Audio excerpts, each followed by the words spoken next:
Welcome to the Theorist. Today we're going to take a particular spin that is indeed different. We're going to talk about a video that I found with respect to Mr. Ballen. This is in dedication to my significant other who loves Mr. Ballen with all his itty-bitty little heart and his big heart as well. He loves this man and he wants me to do a video on it before this channel blows up. Fingers crossed. So, before we continue, help this channel blow up, like, share, subscribe. Let a Caribbean girl know that dreams are possible. We are still going to take an approach of empathy and of looking at things from different perspectives. But we're also going to take an approach of a girl who grew up in the Caribbean and all the spooks that we have and traditions that we have in the Caribbean with respect to things that hide under the bed. So let's get straight into it. Of our annual Scarathon, where for the entire month of October, all I do is tell you true, scary campfire stories. But before we get into today's story, if you're a fan of the strange, dark, and mysterious delivered in story format, then you've come to the right place because that's all we do, and we upload 2 or 3 times every week. So if that's of interest, but it was a beautiful view. So before I'm going to skip a little bit. I don't think Mr. Ballen needs my help, but I need the help. So help a girl out now. According what they say in my country, help a woman out now. Give her a little hand now. To the channel so that we can get more views, so that we can get a subscriber once and for all. You know. First year in college and headed home for the summer. Her family lived just outside of this small town in France that was tucked up in the mountains and surrounded by this huge forest. And so growing up, Bella spent a lot of her time out in this forest, either by herself or with her father or other members of her family. And so she knew the forest like the back of her hand. Her favorite place to go in this forest was the man-made lake that sat kind of at the center of this forest. It wasn't huge, but it was a beautiful view. It was very peaceful, and so she liked going out there. The way she would get to it is she would leave her house, she would hop in her car, she would drive a couple of miles down the road, and she would pull off into the shoulder of this road, and there was no signage that said this was the pull-off to get to the man-made lake. No. Where I live, and I would like someone to guess where I live, we have a lot of that. You know, we have a lot of beaches that are secluded, that are hard to get to, and there isn't a sign. There was a particular beach before there was a change to it, where my father and my family and we used to go through an oil field to get to that beach. It wasn't popular. Of course, over time, things change. So it's something that is common all over the world, and I guess it's common in America as well. But that, according to my country, that is the bush. Where y'all will see what it is I am talking about.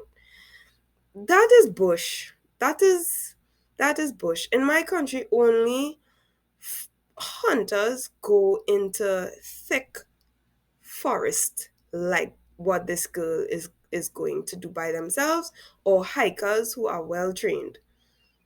That is bush. You do that in my country, you will meet a snake or a tarantula. Speaking about that, my boyfriend and I went, no, my man, let me not say boyfriend because he's a grown person. My man and I went to a forested area. We have beaches and some villages in a forested area, and we found a tarantula in the street. In the street. So imagine what you can find in the forest. This was an area that she and her family had discovered, that there was this particular trail you could take. And so she would pull off at the shoulder, she would get out, and she would turn away from the road and just walk directly into the trees, which butted right up against the road. And very quickly, after walking into the woods, after going through some thick underbrush, she would reach this kind of clearing, and she would see up ahead this little stream. And off to the left side of this stream is what looked like this kind of beaten up little footpath, but actually what it was an animal trail. So animals just kind of of made their way around this area all the time. And so it kind of carved out a path. And so Bella would walk down to this animal path, and she would walk along the path that kind of went parallel with the stream. And she would walk for maybe 15 or 20 minutes until this animal path veered hard to the left, kind of went away from the stream.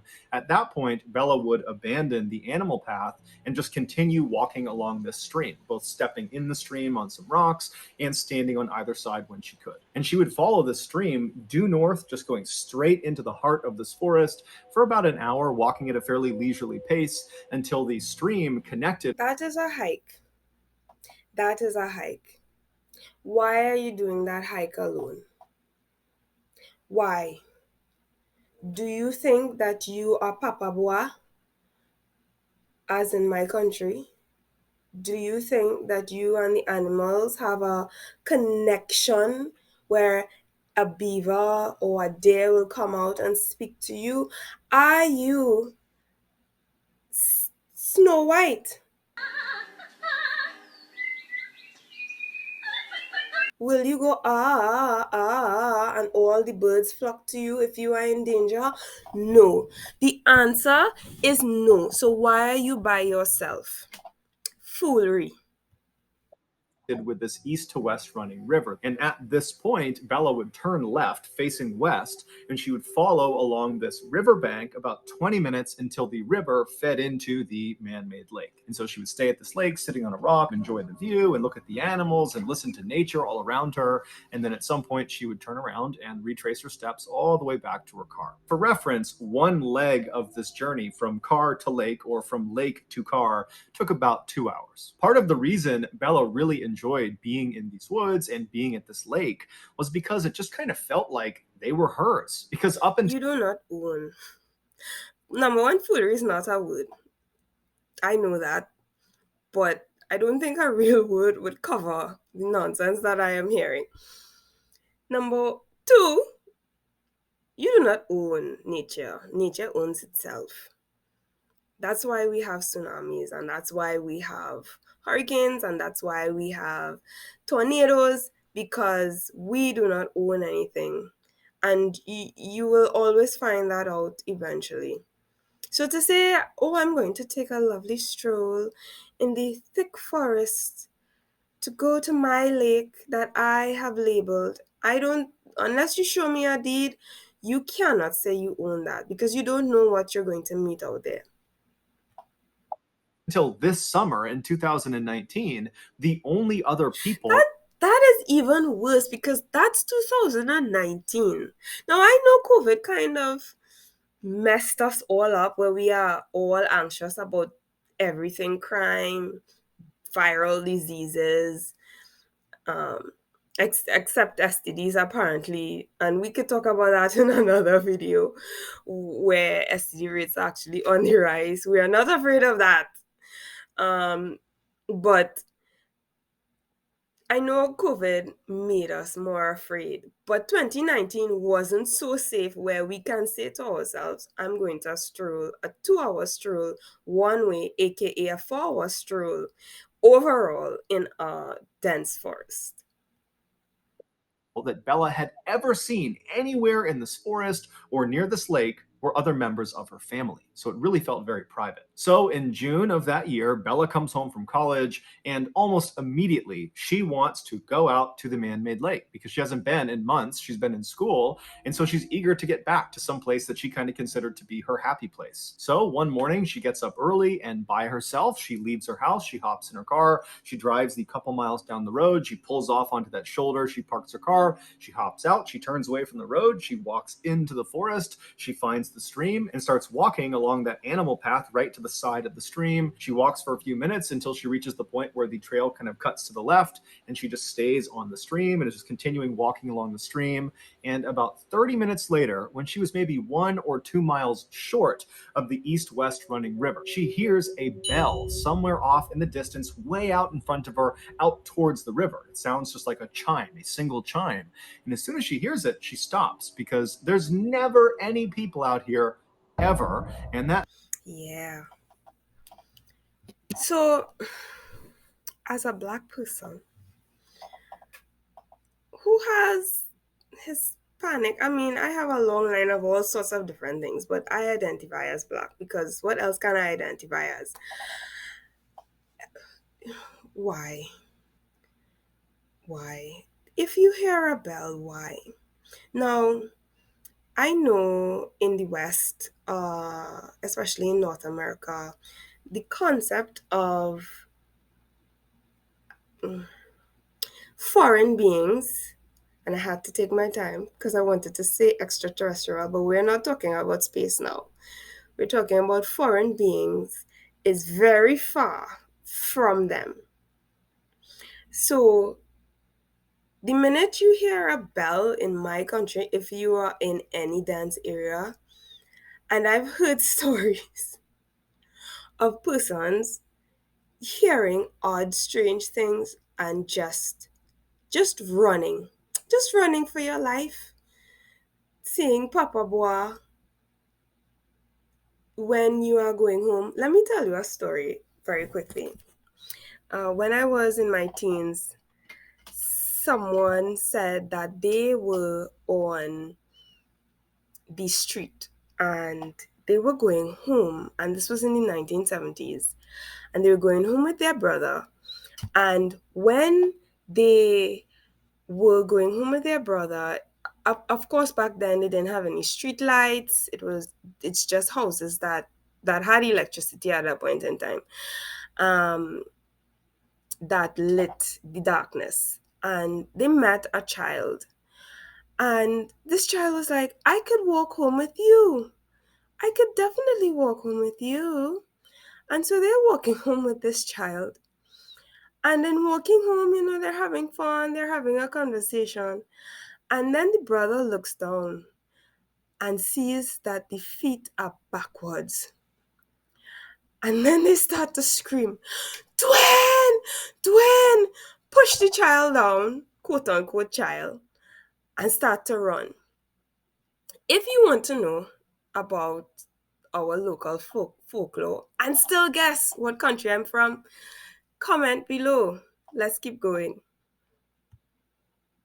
That bell sound came from somewhere in the forest. And so she stops because she's not really sure if she actually heard that, because it could have just been her mind playing tricks on her or something. And so she stops and just kind of listens for a second. And then she starts to hear this bell just continuously start ringing. Now, the ringing was not uniform, it was constant, but it was kind of sporadic, as if you were holding a bell and kind of ringing it randomly, like you might see at a sports game. And so she's thinking to herself, is there a dog that got lost somewhere up ahead and it's got a bell on its collar, and that's the sound I'm hearing? But as she's sitting there listening to this kind of sporadic bell sound, she's thinking, that's way too loud to be some rinky dink bell on a pet's collar. So it's got to be. Because it was Papa Bois. It was Papa Bois, protector of the forest, half man, half animal, something like a minotaur that protects the forest, and you are not supposed to be there. That is why you are hearing that. Well, I would tell any local that anyhow. Not, I don't know if Papa Boy exists, but back in the day, we used to say we have Papa Boy, and persons actually claimed, older persons, that they saw Papa Boy. Something more robust. Did maybe somebody have a bell inside of a box and that box got on the river and it's floated down river and it's like crashing into rocks or something? I mean, she's going through these very strange scenarios in her head, but she's not concerned about the bell. She's actually pretty intrigued. And since the sound of this bell seemed to be coming from the direction she was already traveling, she decided she would just keep on walking and hopefully see whatever it was that was causing this bell sound. And so Bella just began walking along the stream again, kind of listening to this bell and thinking about what it was going to be. And after about 5 minutes of her starting to walk again, the bell just stops. It goes totally silent. And when it does, it actually kind of startles Bella because she'd been listening to it so intently. And so she stops and she's listening, kind of expecting it to go off some more, but it doesn't. All she hears are the sounds of nature all around her. Now, Bella didn't have an explanation for what the spell was or why it stopped, but she really just wasn't that worried about it. She figured there was some sort of explanation for it. There had to be. And so she just kind of shrugged and kept on walking and put her focus back on getting to the lake. About 10 or 15 minutes later, Bella Oh, was wait. still. She walked. That just hit me. Focus on getting to the lake. The sound of the bell was coming towards her. So she was walking towards it. Oh my gosh. No wonder there are horror films. Why didn't this girl turn around? Why do you need to see what it is? What could possibly be in the forest by itself, sounding like it right on you, but you can't see it? Wow. No way. No way. Still walking along the stream. She was still maybe a half mile or a mile short of the east to west running river when she sees up ahead on the left side of the stream as she's walking, there appears to be something laying on the ground that looks like it could be an animal or a rock. She doesn't really know what it is. And as she gets closer, she realizes it's a beaver laying on the ground, and this beaver is missing its head. Now, this That is would have been it for me right there. I would have run out of that forest so fast. I would have been sprinting like Usain Bolt. I would have been sprinting like Attribution down. I would have been. I, wow. Anything, something could have bit the head off of that beaver. Imagine that. And could be wanting to bite the head off of you. And you are still going. Well, if that is not a sign of resolve, I don't know what is. And curiosity, but curiosity killed the cat.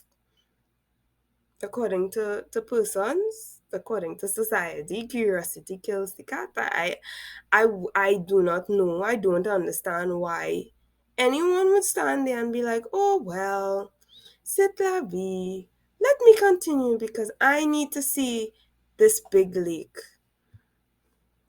a huge forest, and Bella would have known that, of course, there are wild animals all over the place, and so finding the body So of an if you know there are wild animals all over the place, why are you there? Why are you why are you putting your life in danger? animal that had been attacked by another animal was not unusual. That's nature. But what did strike Bella as odd was the cut on this beaver's neck was unbelievably neat and uniform, as if its head had been very carefully removed with a very sharp knife. And the beaver's head was nowhere to be found. It certainly did not have the appearance of having its head removed from some predator and its teeth. That would have been very rough. Also, the rest of the beaver's body was intact. So, whatever killed this beaver was not interested in eating the beaver. As Bella stood over this beaver and was just staring at it, she also noted that there was no smell. Normally, when something dies, it begins to smell very quickly. It's part of the decomposition process. And so, for there not to be a smell indicated to Bella that this beaver must have been killed fairly recently. And then, when Bella kind of gently prodded the body, Now, let me ask this question. Since when is she from the Owen family to have this thought process in the middle of the forest? To be thinking all of these things to investigate. with her foot, she realized the beaver's body was still fairly limp, so rigor mortis had not set in. Rigor mortis is another part of the decomposition process where the body kind of stiffens up, and that happens fairly soon after death. And so, as Bella is realizing this beaver must have died very recently, it dawns on her that most likely whoever or whatever has killed this beaver is probably somewhere nearby. And Bella can't help but connect this dead beaver to that bell she was hearing earlier, which before meant nothing, but considering the bell Bella was can't help but connect. Bella can't help but question. Bella can't help but try to meet her doom. roughly coming from the same area where this beaver has now been found, it made her uneasy. And so Bella found herself whipping her head So around, looking now she's uneasy, right? No. out into the trees, seeing if, there's some person, a hunter or somebody that would kind of explain what was going on, but there was nothing. And so Bella felt herself starting to panic a little bit, but then she stopped herself and said, calm down. It's broad daylight. I have been coming to these woods for years and years. I've never seen another person. I've never encountered some predatory animal. I'm sure everything is perfectly fine. I got nothing to worry about. Okay. Again, when does she find the time to have this thought process? because nothing he has said there would have calmed me down. We live in a society where anybody could be any place at any time. You admit that there are wild animals. Yes, wild animals come out in the night, but you do not know if something happened that caused a wild animal to come out in the day. That's why hunters track. So why are you thinking this? And that thought process alone would make me concerned, because that means that there is no reason to be calm, because if it's not wild animals, and if it's not, and I haven't seen anybody, what could it be? Fine, it's a jumbie. In my country they call it a jumbie, or in your country, boogeyman. And so she stepped over the beaver and kept on walking. Bella would eventually reach the east-west running river. She would turn left and walk for 20 minutes alongside this river. She'd reach the man-made lake. She enjoyed the beautiful view. How could she have enjoyed the man-made view if it has a zombie in the forest ringing a bell on top of her, biting the head off of beavers? Y'all have me talking in my local twang. How? Y'all have me talking in my local parlance. How? Y'all have me talking in my local unstandard, non-standard, poor English. How? How could you sit and watch that and feel good and be like, oh, nature, it's so beautiful, and not have in the back of your head going pling, pling, pling, pling, pling? How? The scenery, and then at some point she turned around and began retracing her footsteps. She walked past the beaver on the ground all the way back to her car, and she went home. A week later, Bella was sitting around her house when she felt pretty bored and decided kind of abruptly. That is some of your problem. You could have gone and played Scrabble. You could have gone to the mall. You could have gone to the cinema. You could have called a friend. That is how some Americans get into trouble. That in order to cure her boredom, she would go back to the place she loved so much, the man-made lake. And so she told her parents where she was going, and then she left the house, hopped in her car, drove to the pull-off, and parked and entered the woods at 6 p.m. Sunset that night was at 9 p.m., and so Bella knew this would need to be a fairly quick turnaround so she didn't get trapped in the woods. Nonsense. Nonsense. Because you know to yourself as a grown woman, it takes me 2 hours to get to that lake. It takes me 2 hours to get back from that lake. I only have 3 hours. What am I going to do? Go home.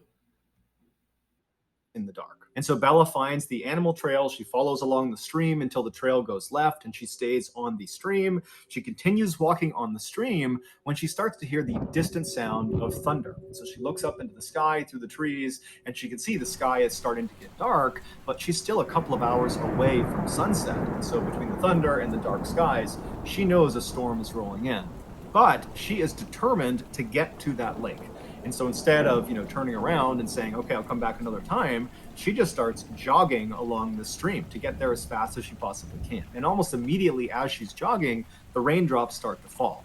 And by the time she passes the beaver corpse on the ground, it hadn't moved, the rain was really coming down. And then about 15 minutes after the corpse, when she hit the east-west running river, that's when the rain was at a full downpour. Still, Bella turned at the river and continued west towards the man-made lake as if she was going to go all the way, but only about a minute or two into this final leg. She still had about 20 minutes to get to the lake. She stops herself and she looks at her watch, and she can see it's after 8 o'clock already. And she's thinking to herself, if I turn around right now, it's going to take me over an hour to get back to my car. Sunsets at 9 p.m. It's after 8 p.m. now. So already I know I'm going to have to navigate this Why forest. didn't you think about that when you were leaving your home? Why? At night in the dark, even if it's just for a little bit at the end. And if I go all the way to the lake and then come all the way back to the car, I'm going to be in the forest after dark for quite a while, maybe up to an hour. And she's thinking, I'm confident I can do that, but it's also pouring rain. I'm cold. If I get lost, this could turn into a very bad situation. And so she ultimately decides that even though she really wants to keep going, she needs to turn around. She needs to head back. And so she turns around and she walks back up alongside this east-west running river to where the stream fed into that river. She turns and begins walking south along this stream, headed back towards the car. On her walk, because the visibility was starting to get quite bad because it was so dark, she had her head down at the ground because she didn't want to trip. She's stepping on rocks, she's stepping on muddy areas. She wants to make sure her footing is solid. And so her head is down, the rain is pounding all around her, and she's walking for about 15 minutes when all of a sudden something hits her in the top of the head. And so reflexively, she looks up and kind of puts her hands in front of her face to protect herself, and she sees what she had just run into. It was the beaver corpse. It was hanging from a string that was dangling off a branch right above her. And this beaver's head had been retrieved, and the head had been stitched onto the front paws of this beaver. And so she's looking at this beaver that's dangling from this rope. So, in the 30 minutes that she went after the beaver and came back approximate, somebody had the wherewithal to sew a beaver's head onto the beaver's body. I'm just saying. Carrying its own head, and she's walked square into it. And her first reaction was basically to gag. She was going to vomit. She was so disgusted. And then she began frantically rubbing at her hair where this thing had made contact with her, because there could be juices from the decomposition that got on her. And then after frantically kind of patting at her head for a second, she stops, and something really terrifying dawns on her. Whoever strung this beaver up to this tree and then stitched its head onto its paws, they had done that in the last 30 minutes, because 30 minutes earlier, when she was on her way in, she remembered passing the beaver carcass on the ground. So now you could do math. Now you could evaluate your life, right? Now you could evaluate what is going on, and time. Time is now an easy math problem to do now. We saw it. It had not moved from where it was the week before when she first saw it. And now this beaver is strung up in the tree. And so as the wheels are turning in Bella's head, she realizes that if someone has just done this, then they are probably nearby. And at this point, it's really starting to get dark. The rain is pounding all around her. And she starts whipping her head around, looking in all directions to see if there's someone out there that did this. But as she's looking, all she sees is just dark forest in all directions. And she knows she's at least 1 hour, even if she runs from her car. And so, yeah. So for this video, I want to stop there for fair use purposes. Of course, if you want a part 2 to this video, let me know in the comments below. I will end though with my own non-scary horror story. I have seen a Jumbie, a demon. When I was a teenager, I was at church camp, and our church camp was in one of our country's dense forests. They put a building there. They like to put church camps in the weirdest places away from society. And so the building itself wasn't completed. There were bricks up and concrete plastered on the walls, but there were no windows. And then night, while they were singing a very good Christian song, I can't remember what the song is right now. They were singing song after song after song in songs, and I looked through the window into the darkness, and it was completely pitch black. And I was like, wow, outside is very dark. If you get lost there, you would be in a lot of trouble. And then, streaking across the darkness was this ball of fire. And I just stopped singing the church hymn. And I did not get afraid. I didn't say anything to anyone. I knew what it was. It was a sukunya. And I was glad I was in church because Sukunya wouldn't come near a church, thank God, and Sukunya wouldn't come near a home that had salt on its porch. So I knew I was safe, so I wasn't afraid. But for something that sheds its skin, if I were outside, I would definitely be running. I would be running. I would be running so fast because that's really scary. So let's end here. Let's end this video with a poem called Crick Crack by Merle Collins about stuff like this. Crick Crack. You see that ball of fire tumbling down the hill? Pure spirit, you know, even though it looking like a real monkey mashing up his back on a rotten pomerac. Crick crack, monkey break his back on a rotten pomerac. Crick crack, monkey break his back on a rotten pomerac. That is something we say in our country when we stop a poem. I kind of mixed it up a little bit. Anyway, this is The Theorist. Like, share, subscribe. Bye.